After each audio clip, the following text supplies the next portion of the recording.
Welcome to this Concept Explainer brought to you by CBSE Score Lab of profsam.com, that is PROFSAM.com. இன்னைக்கு நாம unit 3 current எலக்ட்ரிசிட்டிலேருந்து temperature dependence of resistivity டாபிக்கா ரொம்ப சிம்பிளா எக்ஸாம்க்கு தேவையான பாயிண்ட்ஸ் மட்டும் ஃபோக்கஸ் பண்ணி கிளியரா பார்க்க போறோம். சரி, நாம ஆரம்பிக்கிறதுக்கு முன்னாடி ஒரு சின்ன கேள்வி. நம்ம எல்லாருடைய வீட்லயும் அந்த பழைய மஞ்சள் குண்டு பல்ப், இன்கண்டசன்ட் பல்ப்னு சொல்லுவோமே, அதை பார்த்துருப்போம். நீங்க கவனிச்சிருக்கீங்களா? ஸ்விட்ச் போட்ட உடனே அது முழு பிரகாசமா எரியாது. ஒரு செகண்ட் கழிச்சு தான் மெதுவா ஃபுல் பிரைட்னஸ்க்கு வரும். ஆனா அதே சமயம் ஒரு பல்பு ஃபியூஸ் போறதுக்கு அதிக சான்ஸ் எப்போ இருக்குன்னா, ஸ்விட்ச் போட்ட அந்த நொடியில தான். ஏன் இந்த விசித்திரமான நடத்தை? ஆமா இல்ல, யோசிச்சு பார்த்தா இது ஒரு பாரடாக்ஸ் மாதிரி இருக்கு. சூடாக தான் பிரகாசமா எரியுது. ஆனா ஆன் பண்ணும்போது கோல்டா இருக்கும்போது தான் ஃபியூஸ் ஆகுது. இதுக்கு பின்னாடி என்ன பிசிக்ஸ் இருக்கு? எக்ஸாக்ட்லி, அந்த பிசிக்ஸ் தான் நம்மளோட இன்னைக்கு டாபிக். அது மட்டும் இல்ல, இன்னொரு உதாரணம் எடுத்துக்கலாம். நம்ம ஸ்மார்ட் போன் ரொம்ப நேரம் யூஸ் பண்ணா சூடாகும்.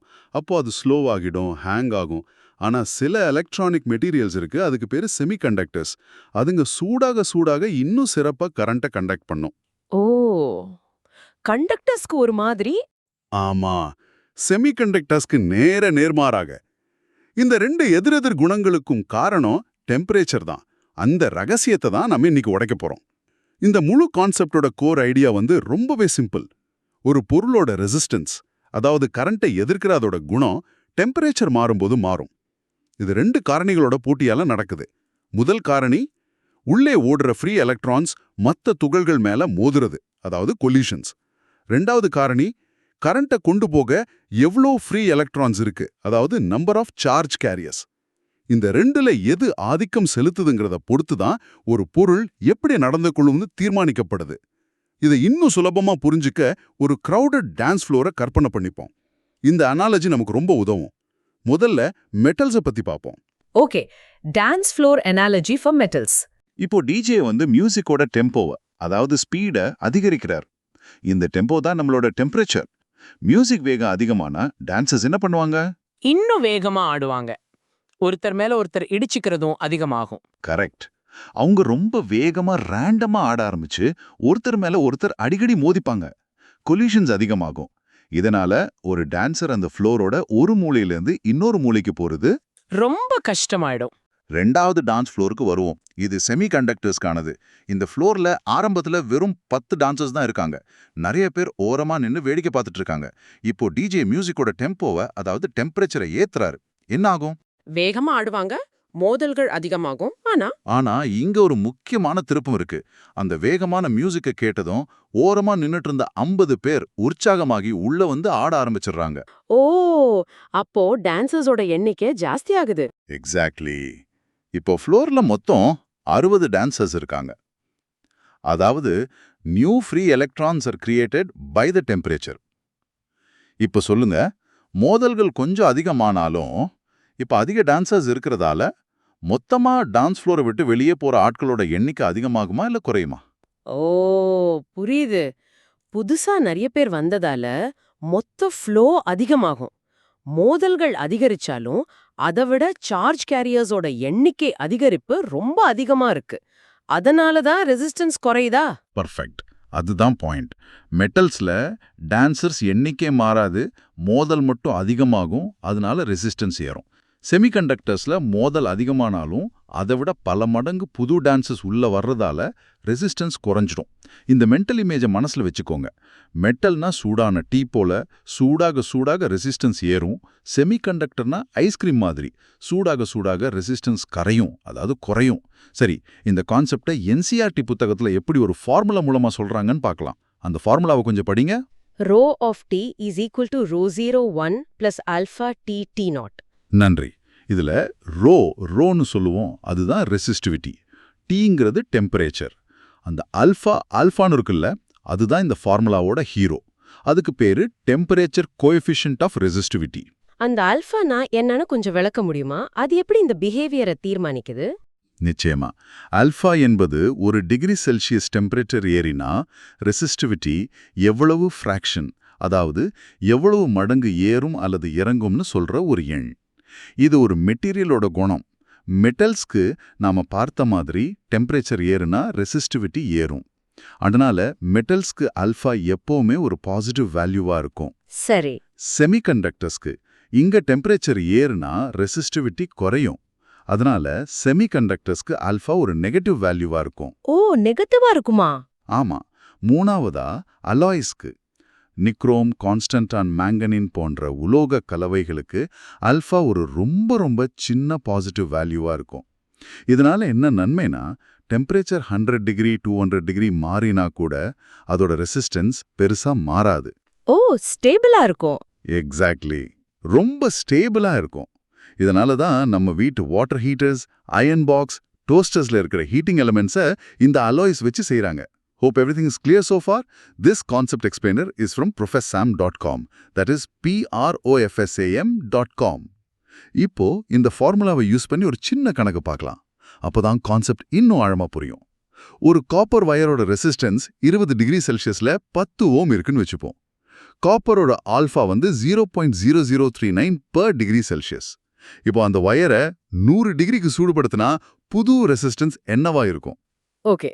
R0 10 ohms, T0 20 degree Celsius, T 100 degree Celsius and alpha 0.0039.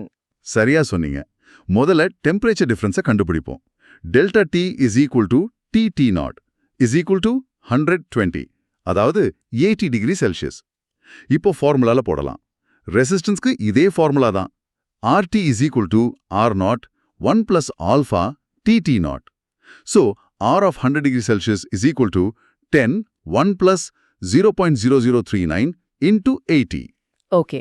முதல்ல பிராக்கெட்குள்ள இருக்கிற பெருக்கலை முடிப்போம். 0.0039 80 ஆல பெருக்குனா 0.312 கிடைக்கும். 0.312. So, R 100 degree C is equals to 10 1 plus 0.312. அது 10 1.312. ஃபைனல் ஆன்சர் 13.12 ஓம். பாருங்க, டெம்பரேச்சர் 80 டிகிரி ஏறினதுக்கு ரெசிஸ்டன்ஸ் 10 ஓம்ல இருந்து 13.12 ஓம்க்கு, அதாவது 30% மேல ஏறிடுச்சு. இதுதான் மெட்டல்ஸ்ல நடக்கும். இந்த கான்செப்ட் நாம அடுத்ததா படிக்க போற எலக்ட்ரிக்கல் எனர்ஜி அண்ட் பவர் டாபிக்கு ரொம்ப முக்கியம். அப்படியா? ஆமா. ஏன்னா பவர் லாஸ்க்கான formula P is equals to I²R. இதுல பவர் லாஸ் ரெசிஸ்டன்ஸ் சார்ந்து இருக்கு. நாம இப்ப பார்த்த மாதிரி R டெம்பரேச்சரை சார்ந்து இருக்கு. சோ a ரியல் சர்க்யூட்ல எல்லாமே ஒன்றோடு ஒன்று இணைக்கப்பட்டது. இப்போ இந்த டாபிக்ல மாணவர்கள் எக்ஸாம்ல மார்க்ஸ் இழக்க காரணமாயிருக்கிற 2 சைலண்ட் கில்லர்ஸை பத்தி பார்க்கலாம். இது சின்ன தவறுகள் தான், ஆனா தெரியாமலேயே நம்மளோட மதிப்பெண்களை குறைச்சிடும். முதலாவது தவறான கருத்து. எல்லா மெட்டீரியல்ஸ்க்குமே டெம்பரேச்சர் அதிகமானா ரெசிஸ்டன்ஸ் அதிகமாகும். இது ரொம்ப பொதுவான தப்பு. ஆமா, நாம மெட்டல்ஸ பத்தி மட்டும் படிச்சா இப்படிதான் தோணும். பொதுவா சூடுன்னா எதிர்ப்பு அதிகமாகுங்கிற ஒரு எண்ணம் வந்துடும். எக்ஸாக்ட்லி. மாணவர்கள் மெட்டல்ஸோட பிஹேவியரை மட்டும் மனசுல வச்சுக்கிட்டு இதை ஒரு பொதுவான விதியா நினைச்சுக்கிறாங்க. ஆனா சரியான கருத்து என்னன்னா, இது மெட்டீரியலை பொறுத்து மாறும். மெட்டல்ஸ்க்கு டெம்பரேச்சர் ஏறுனா ரெசிஸ்டன்ஸ் ஏறும். செமிகண்டக்டர்ஸ்க்கு டெம்பரேச்சர் ஏறுனா ரெசிஸ்டன்ஸ் குறையும். ஓ, அப்ப நான் எக்ஸாம்ல எழுதும்போது the effect of temperature on resistivity depends on the material. For metals, it increases due to dominant electron-lattice collisions, but for semiconductors, it decreases due to the dominant effect of an increase in charge carrier concentration. அப்படின்னு தெளிவா எழுதணும். அருமை. அந்த வார்த்தைகள் ரொம்ப முக்கியம். அடுத்த silent killer. இது சூப்பர் கண்டக்டர்ஸ் பத்தினது.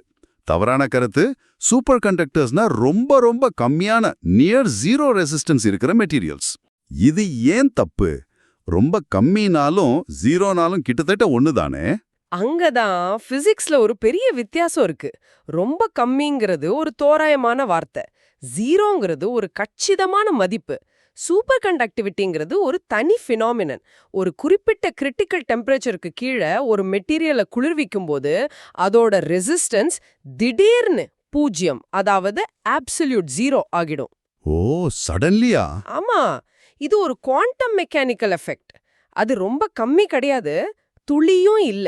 ஜீரோக்கும் வெரி லோக்கும் இமயமலை அளவுக்கு வித்தியாசம் இருக்கு. ஒரு சூப்பர் கண்டக்டர்ல நீங்க ஒரு கரண்ட்டை உருவாக்கிட்டா அது பல வருடங்களுக்கு குறையாம சுத்திட்டே இருக்கும். ஏன்னா எதிர்க்கிறதுக்கு ரெசிஸ்டன்ஸே இல்ல. இது வெரி லோ ரெசிஸ்டன்ஸ்ல சாத்தியம் இல்ல. வாவ், அப்போ it's not a gradual decrease, it's a sudden drop to absolute zero. இந்த பார்த்தகத்தை புரிஞ்சுக்கணும். சரி, இதுலயும் படிச்சது மறக்காம இருக்க சில மெமரி ட்ரிக்ஸ் பார்க்கலாமா? கண்டிப்பா எக்ஸாம் ஹால்ல டென்ஷன்ல மறக்காம இருக்க உதவும். முதல்ல ஒரு கேட்சி ஃப்ரேஸ், இதை ஞாபகம் வச்சுக்கிட்டா போதும். Metals get hotter, resistance gets higher. Semiconductors get hotter, resistance says bye bye, goes lower. That's nice. அடுத்தது ஒரு மின்மானிக், அதாவது நினைவு குறிப்பு. மெட்டல்ஸ்க்கு MRT, metallic resistivity increases with temperature. MRT. Got it. செமிகண்டக்டர்ஸ்க்கு SDT, semiconductor resistivity decreases with temperature. SDT. Okay. MRT and SDT ரொம்ப சுலபம். கடைசியா ஒரு physical gesture. நம்ம மூளை ஆக்ஷன்ஸை நல்லா ஞாபகம் வச்சுக்கோம். மெட்டல்ஸ்க்கு உங்க 2 கைகளையும் முன்னாடி விரிச்சு வச்சுக்கோங்க. இதுதான் லாட்டிஸ். இப்போ உங்க விரல்களை வேகமா ஆட்டுங்க. இதுதான் ஹீட்டிங். விரல்கள் ஒன்னோட ஒன்று அதிகமா மோதும், மோர் கொலிஷன்ஸ், இதனால ரெசிஸ்டன்ஸ் ஏறும். Okay. More collisions, more resistance. செமிகண்டக்டர்ஸ்க்கு கைகளை இறுக்கமா மூடிக்கோங்க. அதாவது electrons are bound in covalent bonds. இப்போ கைகளை வேகமா ஆட்டுங்க, அதாவது ஹீட்டிங். இப்போ மூடியிருந்த சில விரல்களை வெளியே நீட்டுங்க, அதாவது new free carriers are created. New carriers. ஆமா, இதனால ரெசிஸ்டன்ஸ் குறையும். இந்த ஜெஸ்டர்ஸை செஞ்சு பார்த்தா கான்செப்ட் மறக்கவே மறக்காது. சரி, இந்த முழு டிஸ்கஷனையும் எக்ஸாம் பாயிண்ட் ஆஃப் வியூல 3 பாயிண்ட்ல சுருக்கமா சொல்றேன்.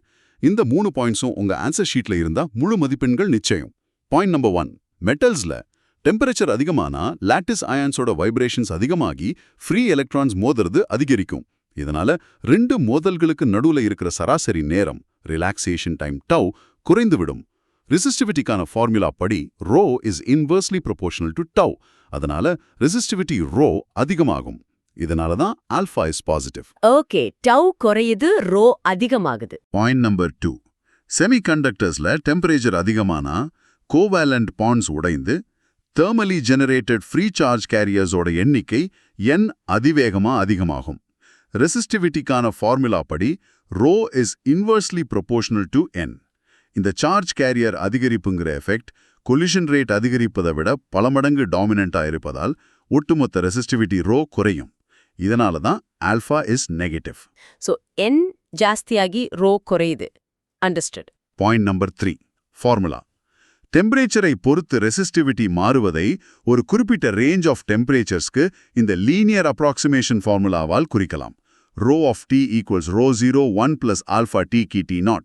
இந்த ஃபார்முலாவை வச்சு ப்ராப்ளம்ஸ் கேட்க அதிக வாய்ப்பு இருக்கு. 12th CBSE Physics, Chemistry and Mathsல அதிகபட்ச மதிப்பெண்களை பெற proxam.com-ஐ பார்வையிடவும். That is PROFSAM, right? Yes, PROFSAM.com. அடுத்த தலைப்பில் சந்திப்போம். நல்லா படிங்க.